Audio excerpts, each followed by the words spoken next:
Cet implant rachidien révolutionnaire permet aux personnes atteintes de paralysie de marcher à nouveau. La liberté de mouvement est l'une des choses dont nous disposons naturellement dans cette vie, mais certaines personnes en sont malheureusement privées soit suite à une malformation ou à un accident. La médecine a tenté depuis longtemps de redonner à ces gens un semblant de vie normale mais sans réel succès. Une découverte récente devrait néanmoins changer les choses. La découverte capable de redonner espoir aux personnes paralysées. Un dispositif de stimulation nerveuse implanté par voie chirurgicale et combiné à des mois d'entraînement ardu a déjà permis à 2 personnes souffrant de paralysie à cause d'une blessure traumatique de marcher de manière autonome quelques années après avoir perdu tout contrôle musculaire volontaire en dessous de l'endroit où la lésion de la moelle épinière a eu lieu.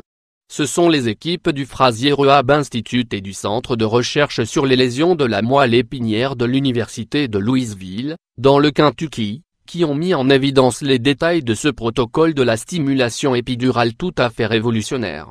Ces informations ont d'ailleurs été publiées dans le New England Journal of Medicine. Dr. Claudia Angeli, première autre de l'étude dit « C'est incroyable d'être là et de pouvoir les voir faire leur premier pas.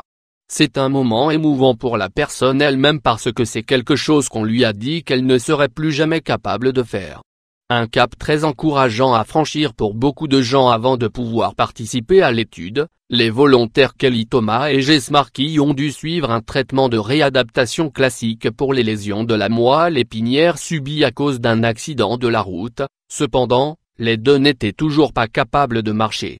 Kelly avait certes pleinement récupéré l'usage de ses bras mais Jess, de son côté, n'y est parvenu que partiellement, sachant que toutes les 2 avaient gardé une légère sensation dans la partie inférieure du corps. 2 autres participants, qui étaient eux aussi paraplégiques mais qui pourtant avaient gardé toute sensation sous l'endroit de leur blessure, n'ont pas été capables de marcher sans assistance après les séances d'entraînement avec l'appareil mais ils ont cependant réussi à se tenir debout et à bouger les jambes. Bien que cette nouvelle méthode de traitement soit encore à ses débuts, les résultats actuels démontrent que l'ensemble des connexions nerveuses indispensables au mouvement volontaire n'est pas complètement endommagé par le traumatisme subi par la moelle épinière. Des recherches antérieures menées par l'Université de Louisville ainsi que d'autres équipes ont montré que des électrodes implantées par voie sous-cutanée pouvaient servir de lien pour les endroits où les lésions ont eu lieu, permettant aux signaux du cerveau d'être connectés aux nerfs périphériques qui provoquent la contraction des muscles. Des études récentes, des dispositifs similaires ont permis de restaurer l'usage des mains chez les personnes souffrant de paralysie partielle et de celui des jambes pour les personnes souffrant d'une paralysie complète. Un procédé permettant de reconnecter le cerveau à l'ensemble du système nerveux Dr. Angeli et ses collègues ont placé un réseau de 16 électrodes dans l'espace épidural couvrant la première vertèbre lombaire jusqu'à la première ou la deuxième vertèbre sacrée, en dessous de la blessure de chaque participant et couvre les zones de la moelle épinière qui sont responsables de la transmission des signaux aux jambes. Le récepteur et la pile ont quant à eux été implantés dans la région abdominale, ce qui permet d'exercer un contrôle du système à distance et sans fil.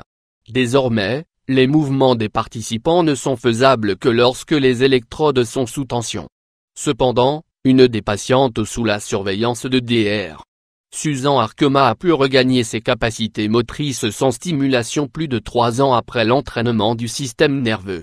Nous devrions étendre davantage cette recherche à un plus grand nombre de personnes afin de leur permettre de tirer profit des avancées réalisées par le laboratoire.